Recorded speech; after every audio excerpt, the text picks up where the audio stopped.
Welcome to another episode of Bourbon and Rum. This is a podcast of two brothers from opposite ends of the spectrum. My name's Kent. I'm a rum drinker, and I'm from the left side of the aisle. And I'm Kyle. I like bourbon, tend to be a little more conservative. Join us as we explore this experiment. Can two brothers from different sides of the political spectrum have a civil conversation and celebrate our differences?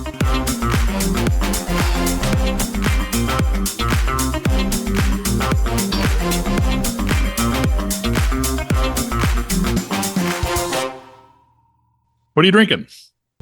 I am drinking Cream of Kentucky Cask Strength. Cream of Kentucky is an old brand that's been around a long time. And then this guy, and I don't have his name handy, but this guy that came from Four Roses, who was like the master distiller at Four Roses, took over, and they started making their own juice. And it's a really good high proof. You know, it's almost 118, 120 proof, and but just a really smooth kind of sweet, like I like it, kind of a low rye, and yeah, it's really tasty. And my local liquor store had a pretty good deal on them, so bought a couple of these, and yeah, it's pretty good. How about you? What are you drinking on?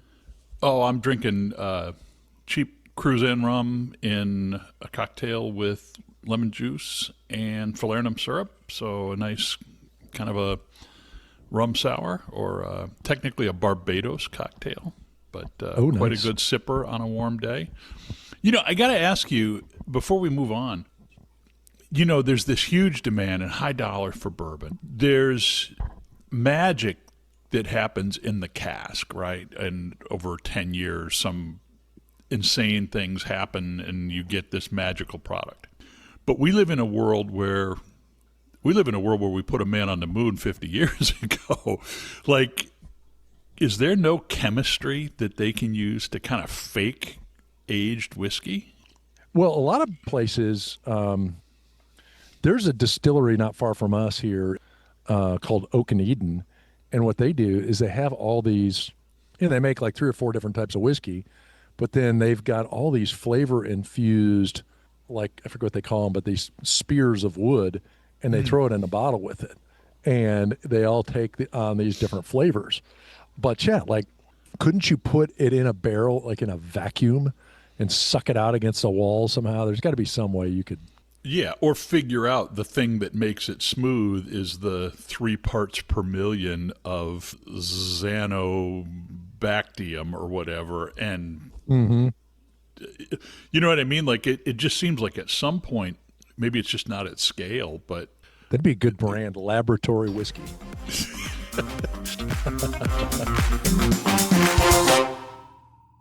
What's the latest? Yeah, the news so far from the Gaza situation is encouraging. I don't know if they're going to actually follow through. I think the deadline's coming up. Well, I think the deadline's come and gone, so I don't know what that means. You know, I like the idea of an effort of some kind. I saw a news report that supposedly Trump had a call with Netanyahu and said in the call, "Why are you so effing negative?" I don't know if that's true or not, but I mean, I think a lot of people could probably see that a little bit. I mean, the guy does seem to not be real, you know, like he doesn't even care if they get a solution or not. I think other people are wanting some kind of humanitarian resolution there. Yeah, I saw that too, and I thought, wow, Netanyahu is one of a handful of people in the world who's a bigger asshole than Trump. And Trump telling him to F off is probably, you know, it was one of those moments where I looked at it and was like, well, yeah, can't argue with that. You know, part of the deal with Netanyahu is that peace for Israel means he gets run out of town at the end of a bayonet. You know, he's in serious crosswise with all of the people, and you know, so it's a weird situation where you got a guy who his own personal future honestly benefits from extension of the conflict. You know, him being a peacemaker only puts the country in a place where they can have a rational discussion and very likely get rid of him. So by all means, if peace can be had, and if this is the kind of thing where Trump could be useful, no shade.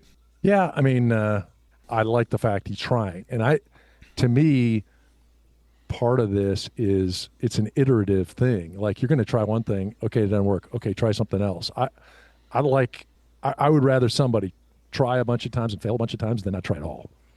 Yeah, no, I'm with you on that. I think the reason both the reason he's good at some of this kind of thing and the reason he struggles with others is that I think his own, I'm past trying to psychoanalyze Donald Trump, but I think that his whole personal calculus is pretty linear, right? Am I doing better or worse? Am I making money? Am I losing money? And if you extend that to national interests, that can get you some places. That's a reasonable yardstick to lay the U.S. interests again. Is it good for us? Is it bad for us? But man, you're talking about the Palestinian conflict. It doesn't lend itself to that kind of clean deal making. Yeah. And Ukraine the same, right? It's not really about square miles of territory. There's a much deeper cultural game being played there. I mean, at least with Ukraine, Russia, I mean, you got two entities that govern themselves. Like if you could agree on a stopping point, both countries are viable. I think the problem with Gaza is it's just like, well, what the hell are you going to do with it? I mean, you're not going to integrate it with Israel. And then, I mean, what I was reading about the plan is the concept is that Hamas would step away and they would agree to come in with some, like a third party, like some type of governing body kind of, I'm probably screwing this up, but like prompted and agreed to by these multiple Gulf countries that are helping broker this thing. And so you get some governance organization that may be able to be legitimate in some way. I don't know. Yeah, boy, it is interesting though, because Netanyahu shows no signs of slowing down or backing off. And, what was, I think like right after Trump tweeted something, yeah, they sent another 20 missiles in, like right. There's, and Putin doing the same thing.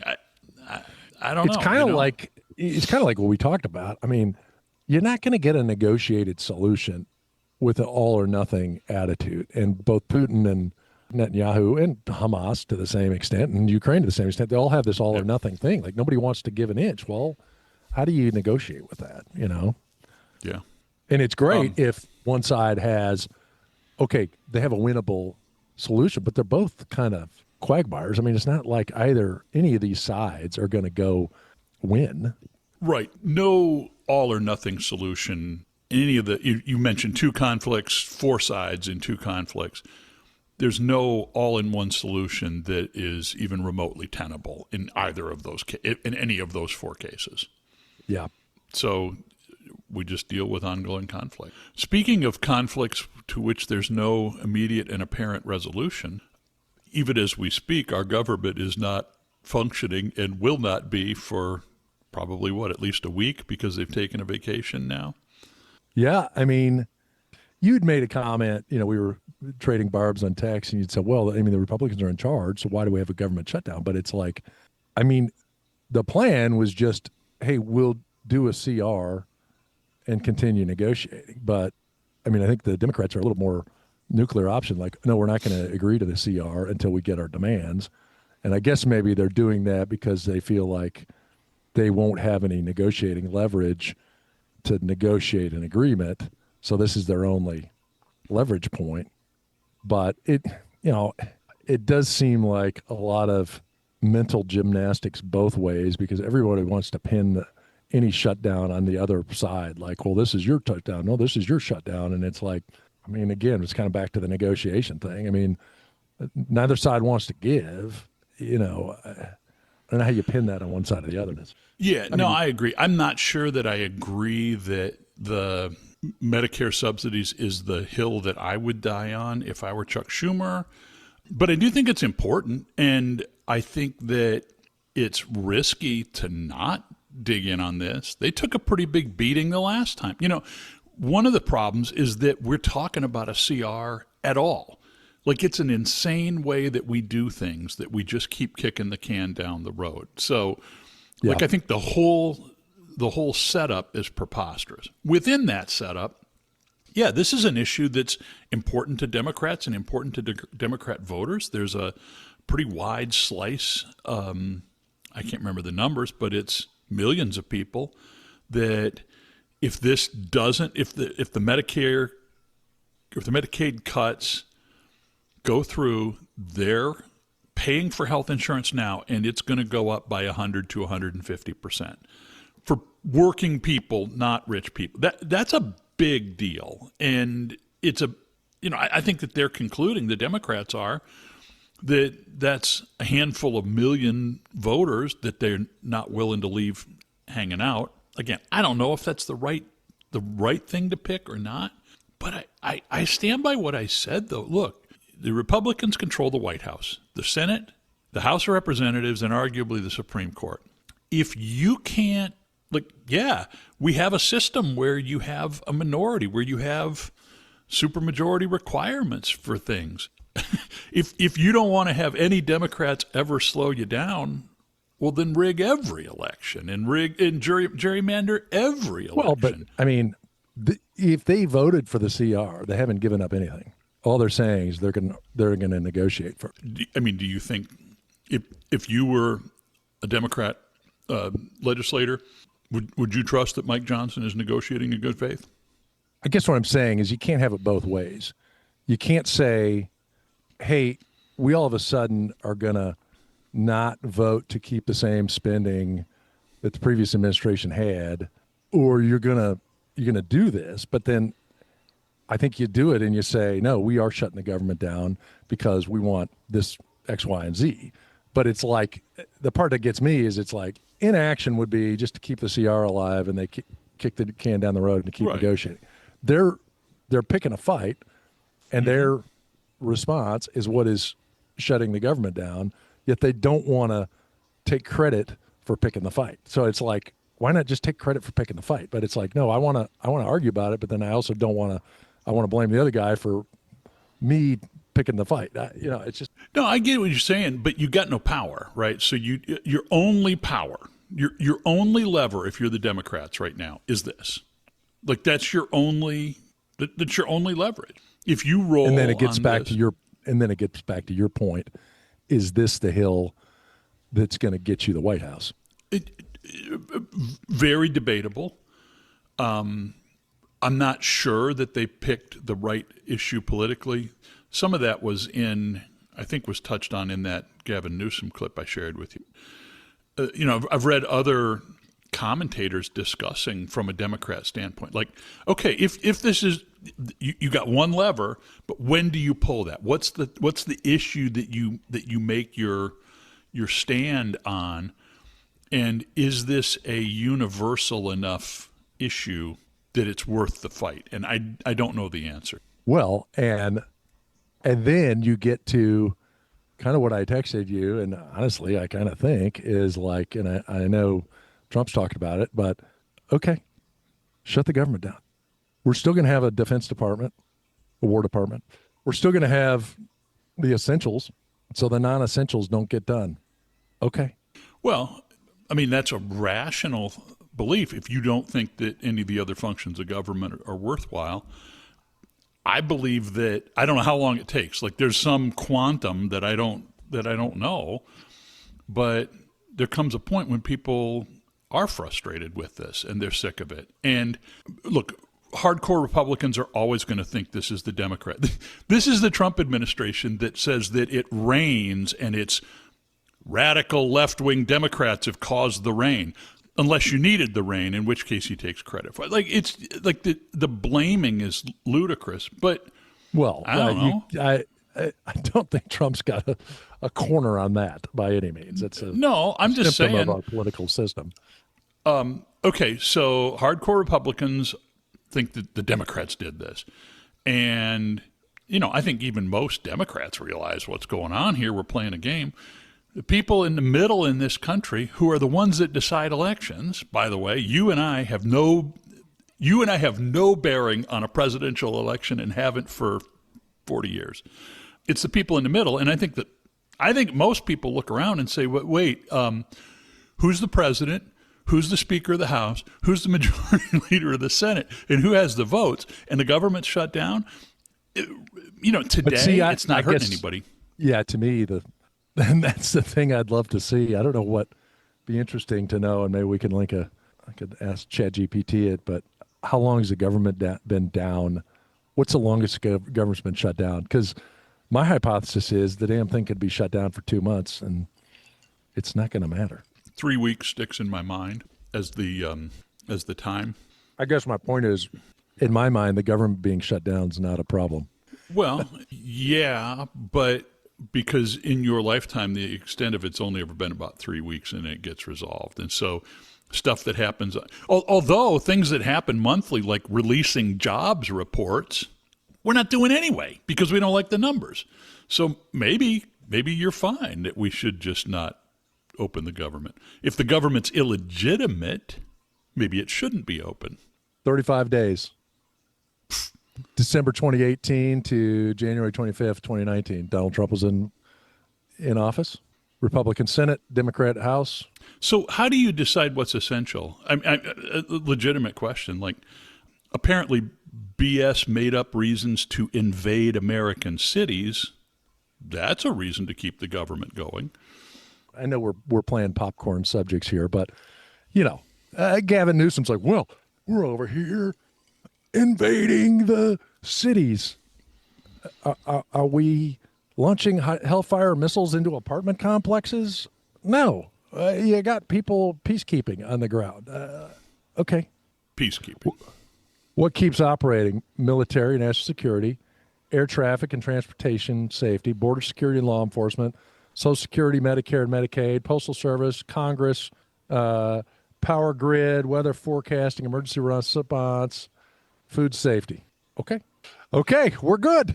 Well, look, and I acknowledge that you think the government should be smaller, and in that sense, this is a win for you.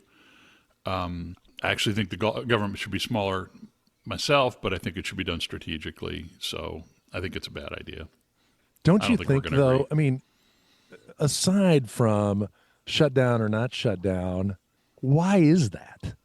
At some point, if you ran out of money, I guess you just print money. I guess what this tells you is the government of the United States is an eternal entity because you're never going to get rid of the essential stuff.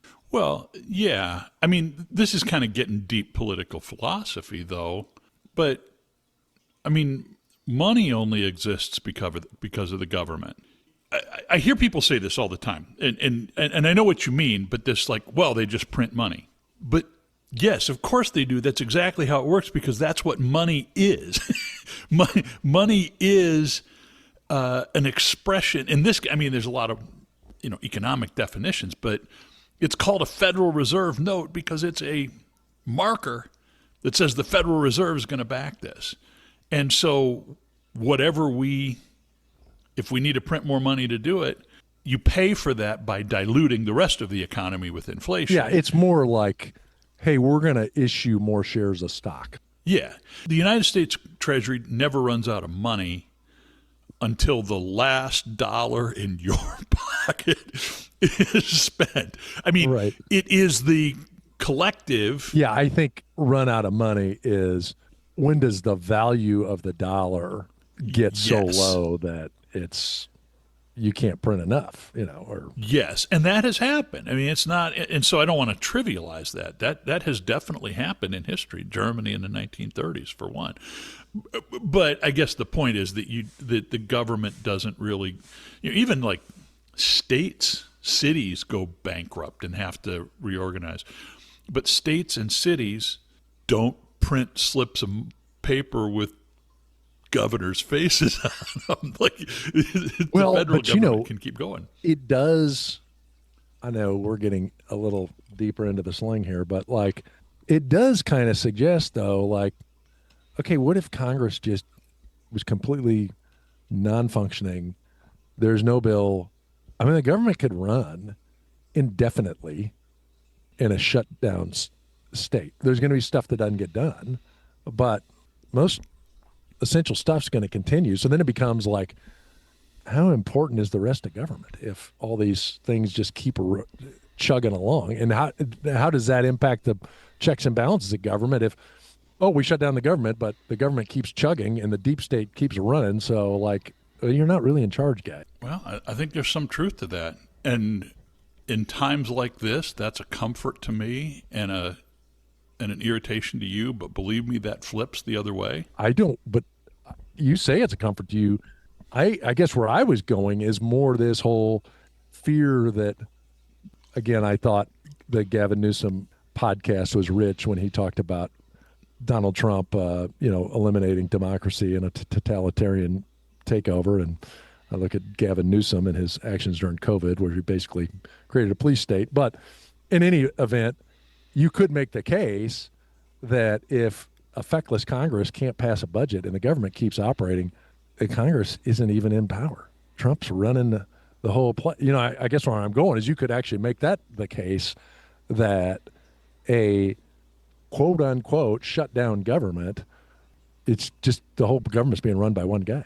Which is one of my great worries about this and the threats to just fire people rather than furlough them. I'm worried about that. But the check and balance on that is that Vance, the wannabe, is going to have to run on this record. And so, I guess I'm saying, though, if the Congress is that inconsequential, they make themselves irrelevant if they can't do anything. I think fair enough. The counter argument is that they're already irrelevant because they do whatever Johnson does whatever Trump tells him to, period, anyway. So they've handed over but is that any different? I mean, Pelosi would do whatever. Pelosi. I think the opposite. I think Biden wound up doing what Pelosi told her to a degree. So okay, but I'm just saying there was a union there. There's the Democrats. There's a union, but we have a historically weak Congress right now. Historically weak. Okay, I think you could say it's a historically weak opposition, but I don't think that the presidency and the Congress agree and do things the same. The Democrats are terrific at that. They all fall in line and do whatever the guy says. I mean, they've all been very much more loyal to the president than the other way around. In fact, this is a rare thing. I mean, the first Congress, they butted heads with Trump all the time. Most Republicans in Congress and the presidents butt head. I don't know if you can put a stat on that, but that's always been the criticism. The Democrats in the Congress and the presidency stick together a lot better than Republicans have. And because, you've seen that multiple times where you had a Democrat president and Congress and they got all these priorities done because they all stuck together and did the same thing, versus many cases you had Republicans and they could never get anything accomplished. So I don't think that Trump's and Johnson's union is that different than others that have been on the side of the Democrats. The difference is just that they're Republicans, and usually they don't stick together like that. Yeah. And how much of this, honestly, ultimately, is so they don't have to vote on the Epstein? That all gets back to that. Well, it does. How in the world are we at the point that we are right now, and there is still – did you catch the – new representative from Arizona that they refused to swear in, so she couldn't vote for the resolution to release the Epstein files? How bad must this be, Kyle? How bad must this be that, we've said it before, that consecutive administrations, Trump, Biden, Trump, the presidency doesn't want anything to do with it, and now the Congress, who the hell are they afraid of? And yet they are apparently terrified. Both sides are terrified. Agree, except there are a small number of Republicans and a large number of Democrats who are willing and ready to vote for a resolution to release the files. And they're being administratively and procedurally blocked at every turn. Refusing to swear in a congressperson. Who was it there? I'm trying to remember, just in the last week or so, some pretty high officials said Epstein was a CIA asset. I could believe it. Did you see, I think it was Lutnick. Oh, yeah, we talked about that. I think it was Oh, yeah. Lutnick, who I don't know what the setting was. And He again, was his next door neighbor. Yeah. Lutnick was his next door neighbor in New York, and he went over there, and they go in like first time they go in there, and I'm paraphrasing, but like there's Epstein opens his double doors, and there's this huge living room with a massage table in the middle. And Epstein says to Lutnick, "Oh, yes, I get a massage every day." And he's like, "And I get the right kind of massage." And Lutnick is like, "This guy is disgusting." And he and his wife left, and they never went back. But it's like that whole story that he said. Again, I don't know what the forum that Lutnick was speaking in. And again, you talk about strange bedfellows. Not exactly am I a fan of Howard Lutnick. But it was clear to me, this dude walked in, looked around, said, no, want no part of this, and walked out. You know who didn't do that? Like everybody else, apparently. You know, how is it that Howard Lutnick's the only one with a soul in this thing? Looks around, says, this guy's a creep. I don't want to be here. We're leaving. he said on the podcast that he's the greatest blackmailer ever. That should tell you something. Yeah. Yeah, he lived next door. Said that Epstein once showed him and his wife a massage room at Epstein's townhouse and made a suggestive comment to him. Commerce Secretary said he and his wife decided they'd never be in that room with that disgusting person ever again. But he said what happened in that massage room, I assume, was on video. Lutnick said, this guy was the greatest blackmailer ever. Blackmail people, that's how he had money. He thinks that's how he got all his money. I assume way back when they traded those. He said, I assume way back when they traded those videos in exchange for him getting that 18-month sentence. I mean, he's a serial sex offender. How could he get 18 months and be able to go to his office during the day and have visitors and stuff? There must have been a trade. There must have been a trade for the videos because there's people in the 100%. Like, state the obvious. Yeah, it's so messed up. Like, I can't. So here's the part that really has me head scratching now, and I'm wondering if you've got a thought. You know, I'm not a conspiracy guy, but like, this is just, I can't imagine a more plain, clear, crystal circumstance. Exactly what Lutnick said, right? Like, he apparently had the goods on enough people in high places. I don't know if this is CIA, whatever. So let me ask you this. Why has nothing leaked? Or has it leaked and people just deny it? I don't know. What's up with that? Well, and that was our dad's thing always about any time we talked about government conspiracy. His thing was like, everybody leaks. I mean, if there was some of these huge conspiracies, somebody would have said something somewhere. Yeah. So, no, it was a James O'Keefe thing.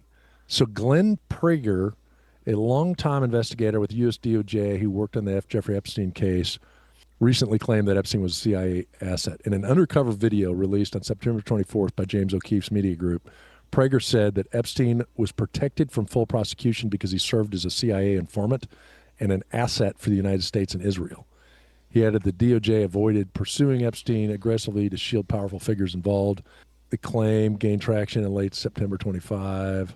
And then earlier last month, that Representative Paulina Luna suggested he was likely a foreign intelligence asset without specifying CIA. But this guy's comments, and this was, undercover, he's talking a lot more freely than he would be talking in an interview. Right. It makes some sense in that might have avoided, like, both parties wanting to have him talk. But, like, what the hell does that mean, that you're an agent for the CIA in Israel? Like, let's just contemplate that. Like, how are they using you as an asset for both the countries? I don't know, but related to that, okay, so the conventional wisdom is that he was a CIA asset, and it's to protect people in positions of power that this is going down. But wait a minute.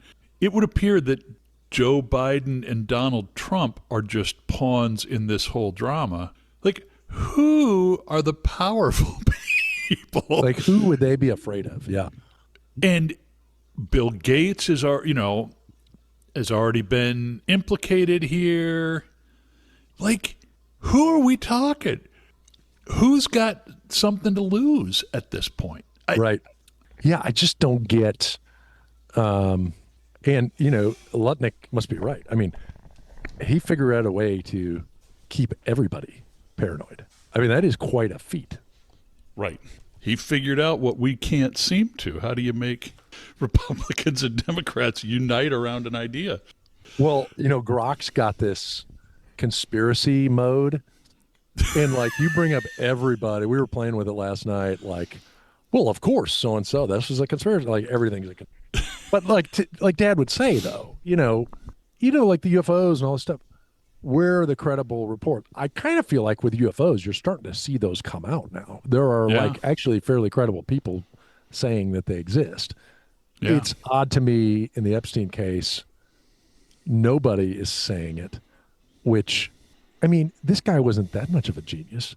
But that's interesting what Lutnick says, because everybody's like, well, how's the guy a billionaire? Well, if you blackmail the hell out of people that are worth a ton of money, I mean, if you're blackmailing Bill Gates, you make some money. Yeah. I mean, I guess I kind of presumed all along that was the source of his wealth, and it started with Les Wexner, which, I don't know how that played out, but, that he had that figured. It's just a weird deal. And the longer it goes on without a vote in Congress, without any action, like the more preposterous it seems to me. And again, I don't think of myself as easily swayed by this kind of thing. Do you know anybody who's like, oh, yeah, it's probably nothing? Right. Yeah. Nobody's like, or Trump's statement like, well, I don't know why everybody's so fired up about this. Like, are they still talking about that Epstein guy? What? Are you smoking crack? Like, it's not going to go away. Right. I hope it doesn't go away. I mean, I think it seems like a lot of people want it to go. Yeah, but like, how does that go? Like, you can't unring that bell.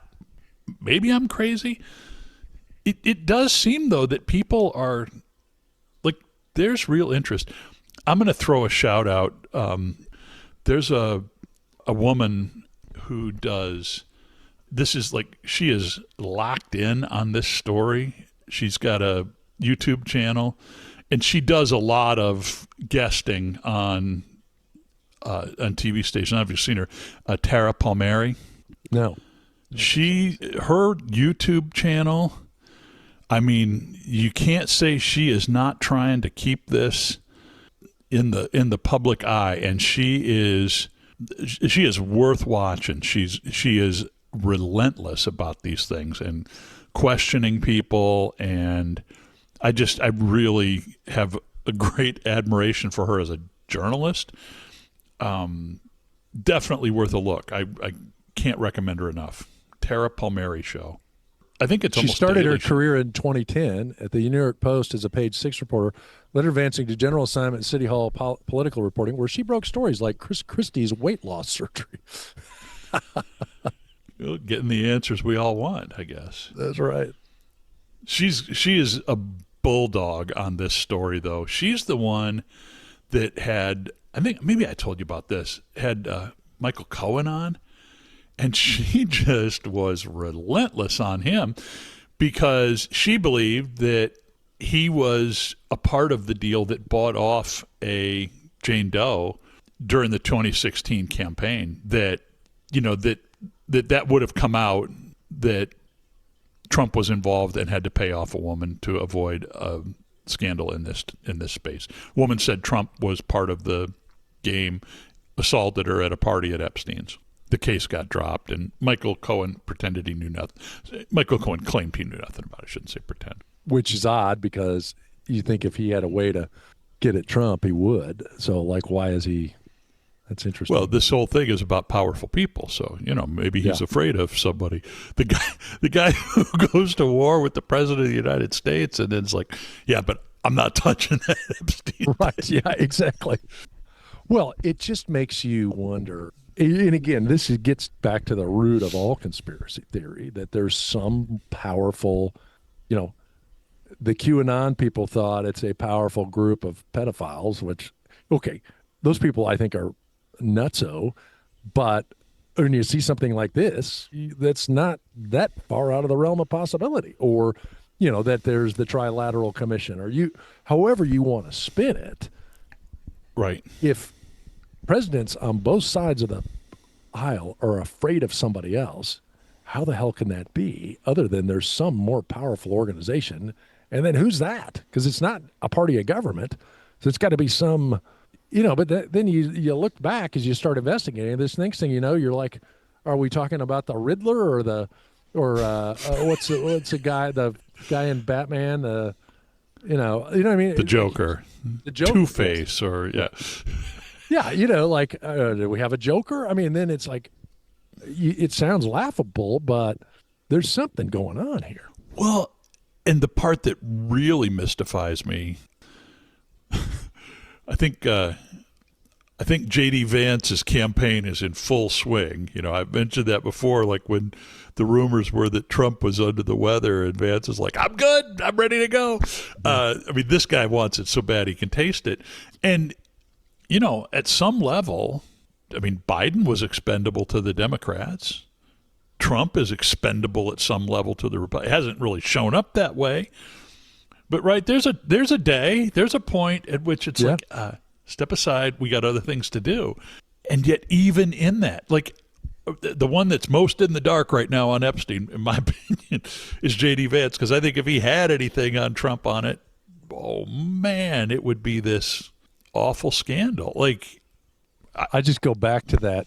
I've told you about it before. I don't know if our producers ever linked it, but if you pull up that video of Bush Sr.'s funeral and what looks like a note's passed around to the ex-presidents, and they all are pissed off, like, hey, the trilateral just communicated to them that Trump's going to be in power. That's what it looks like, and they're like, oh crap, wow, it's so weird. Yeah, I just constitutionally can't go down the path of some, the Illuminati running. Yeah, but you go back. Okay, I'm not trying to turn our podcast into a conspiracy podcast, but kind of going back to our conversation earlier about, hey, the government's going to shut down, and it's going to keep chugging. Like, yeah, Congress can't agree. Okay, that's fine. We're going to keep chugging along. People are still going to show up, and stuff's going to get done, and it. And then meanwhile, you and I and both sides of the equation are arguing over meaningless crap at the end of the day, when we're all missing the it's like the lead got buried, like somebody else is running the show and we're all arguing about nonsense. It almost makes you wonder if that's where we are. Yeah, it feels a little like that. I would almost go down that path 20 years ago when the news was controlled by 3 networks. You know what I mean? Yeah. But think about how effective whatever this, I can't believe we're talking like this, but think about how effective this, this cabal must be. Because if all you got to do is have CBS, ABC, and NBC by the cojones, right? That's not easy, but that's feasible.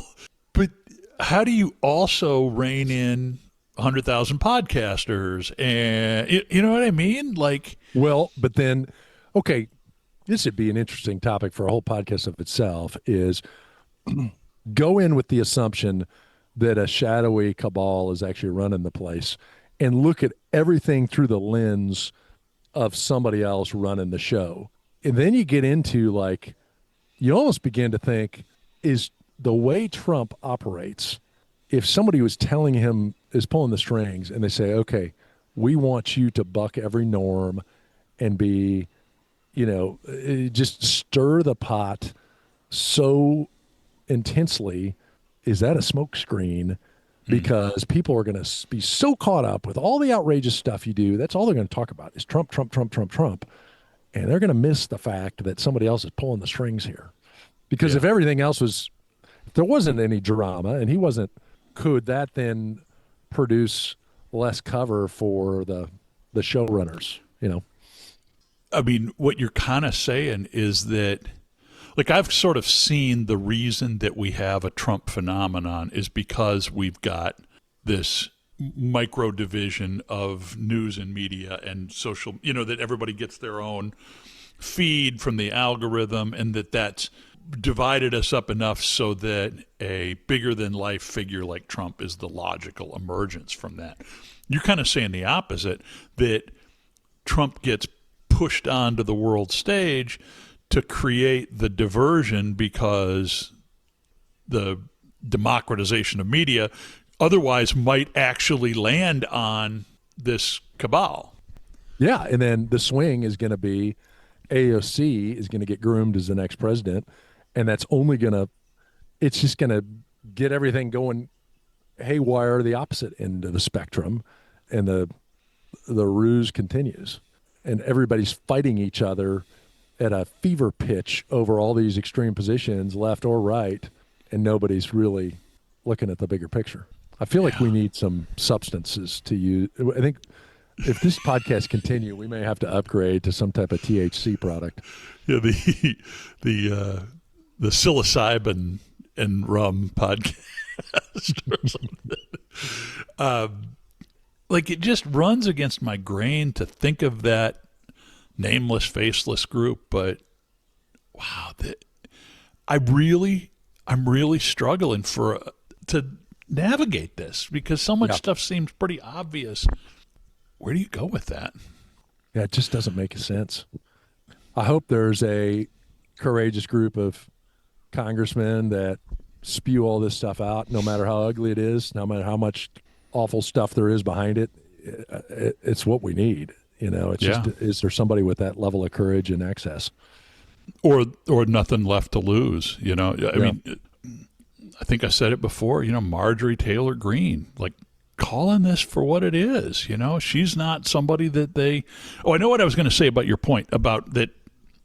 I don't want to shortcut what you were trying to say, but that essentially the cabal uses Trump's kind of – the cloud of chaos that surrounds Donald Trump is a strategy in this case, not a – but the problem with that would be, I mean, honestly, of all the things that I can say about Donald Trump, I don't think if I were a cabal, he would be the tool I would want to use. I mean, he has a hard time staying on script when it's like, what's for lunch?